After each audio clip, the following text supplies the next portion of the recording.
اگر آپ کی جلد میں گڑھے نما نشانات پڑ گئے ہیں تو اس کو بہتر کرنے کا طریقہ عام طور پہ پروسیجرز ہی ہیں۔ کچھ تو یہ ہے کہ وقت کے ساتھ اسکن کے نارمل ریپیئر پروسیس سے وہ گڑھے کچھ بہتر ہو جائیں گے۔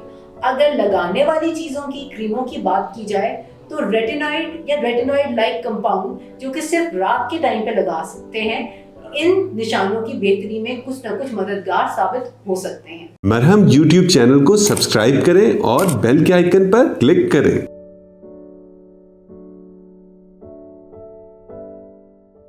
بسم اللہ الرحمن الرحیم، السلام علیکم۔ میرا نام ڈاکٹر ایما شاہین ہے اور میں کنسلٹنٹ ڈرماٹولوجسٹ، کاسمیٹولوجسٹ اور لیزر اسپیشلسٹ ہوں۔ میں میو ہاسپٹل لاہور اور چغتائی میڈیکل سینٹر SKT 11 میں کنسلٹیشن پرووائڈ کرتی ہوں۔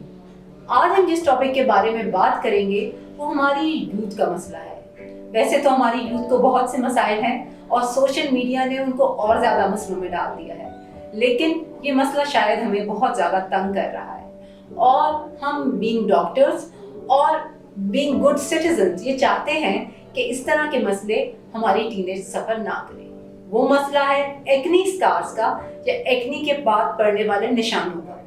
ایکنی سکارز کے متعلق سب سے پہلے میں یہ بتانا چاہوں گی کہ یہ بالکل پریونٹیبل ہے، یعنی ان سے ہم بچ سکتے ہیں۔ سب سے پہلے بات یہ ہے کہ کیونکہ جیسے جوانی آتی ہے اس کے ساتھ بہت ساری بہاریں آتی ہیں، لیکن ایک بہار ایسی بھی ہے جو کہ ہم چاہتے ہیں کہ نہ آئے، وہ ہے کیل مہاسوں کی بہار، جس سے ہمارے تقریباً 90 سے 95% یوتھ سفر کرتے ہیں۔ اب اس میں کچھ قصور تو ایک نیچرل چینج کا ہے جو کہ ہارمونل چینج آ رہا ہوتا ہے، لیکن تقریباً 70-80% قصور تو ہمارے بچوں کا ہے جو ہر وقت سوشل میڈیا میں بزی رہتے ہیں اور ڈفرینٹ قسم کے ٹوٹکے استعمال کرتے رہتے ہیں۔ اس کے علاوہ انہیلدی ڈائٹ کا استعمال، ایکسرسائز کا کم ہونا ان چیزوں کو اور زیادہ خراب کرتا ہے۔ اب جب آپ کے دانے اپیئر ہوتے ہیں، کیل مہاسے آتے ہیں، تو ہر جوان ہوتا ہوا بچہ پریشان ہو جاتا ہے کہ میرے ساتھ کیا ہو رہا ہے۔ اس میں پریشان ہونے کی بات کچھ نہیں ہے، کیونکہ یہ جس طرح آپ گرو کر رہے ہیں، ہارمونز کا چینج آ رہا ہے، آپ کی اسکن تھوڑی آئلی ہو جاتی ہے اور کچھ دانے نمودار ہو جاتے ہیں۔ اب اس کی ٹریٹمنٹ کرنا بہت ضروری ہے، لیکن آپ اس کے لیے ٹوٹکوں اور سوشل میڈیا پر وائڈلی اویلیبل چیزوں کے اوپر مت جائیں۔ اس کے علاوہ اپنی بہنوں، اپنی کزنز اور اپنی پڑوسنوں کے ٹوٹکوں سے بچیں۔ لیکن اگر اس کے باوجود آپ کی ایکنی بڑھ گئی ہے تو ایک سب سے بڑی بات کہ اپنے ڈاکٹر کو، اپنے اسکن اسپیشلسٹ کو کنسلٹ کریں۔ لیکن اگر اس کے بعد بھی ایک کنٹرول میں نہیں آ سکی اور ایکنی کے اسکارز بن گئے ہیں تو آپ اس کا بھی ٹریٹمنٹ کروا سکتے ہیں۔ ایکنی کے اسکارز کن ٹائپ کے ہوتے ہیں؟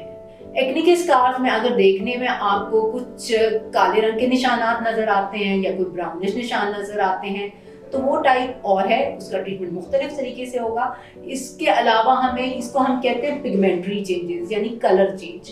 اس کے علاوہ اگر آپ کو ہائپرٹروفک یا ایٹروفک اسکارنگ ملتی ہے، یعنی موٹے موٹے گلٹیاں سی بن گئی ہیں یا ایسے گڑھے یا کھڈے نما نمودار ہو گئے ہیں، تو ان کا ٹریٹمنٹ ڈفرینٹ ہے۔ اگر آپ کی اسکن کے اوپر پگمنٹری چینجز آئی ہیں، یعنی کالے، براؤن اور ڈفرینٹ رنگوں کے نشانات سے بن گئے ہیں، اس کا ٹریٹمنٹ عام طور پہ کریمز وغیرہ کے ذریعے ممکن ہے۔ آپ ڈی پگمنٹری یا پگمنٹ میلانن کو کنٹرول کرنے والی کریمیں لگاتے ہیں جس میں الفا آربیٹین، کیوجک ایسڈ اور اس کے علاوہ اور کیمیکلز موجود ہیں جو اس کی لائٹننگ میں ہیلپ کرتے ہیں اور ان کو ہلکا کر دیتے ہیں۔ اس کے علاوہ اپروپریٹ سن بلاک کا استعمال سن سے ایکسپوجر کو، UV لائٹ سے ایکسپوجر کو، جو کہ کالے نشانات کو اور زیادہ بڑھاتا ہے، پریونٹ کرتا ہے۔ لیکن یہاں پہ یہ بات مینشن کرنا ضروری ہے کہ ایکنی والی اسکن میں آپ ہر سن بلاک کا استعمال نہیں کر سکتے کیونکہ اس سے ایکنی خراب ہو سکتی ہے۔ اس کے علاوہ اگر آپ کی جلد میں گڑھے نما نشانات پڑ گئے ہیں تو اس کو بہتر کرنے کا طریقہ عام طور پہ پروسیجرز ہی ہیں۔ کچھ تو یہ ہے کہ وقت کے ساتھ اسکن کے نارمل ریپیئر پروسیس سے وہ گڑھے کچھ بہتر ہو جائیں گے۔ اگر لگانے والی چیزوں کی کریموں کی بات کی جائے تو ریٹینائڈ یا ریٹینائڈ لائک کمپاؤنڈ جو کہ صرف رات کے ٹائم پہ لگا سکتے ہیں، ان نشانوں کی بہتری میں کچھ نہ کچھ مددگار ثابت ہو سکتے ہیں۔ لیکن اگر آپ ان کو ایک زیادہ حد تک امپروو کرنا چاہتے ہیں تو اس کے لیے پروسیجرز اور لیزر اویلیبل ہیں۔ پروسیجرز میں سب سے پہلے میں مائکرو نیڈلنگ کا ذکر کرنا چاہوں گی، جسے عرف عام میں ویمپائر فیشیل بھی کہا جاتا ہے۔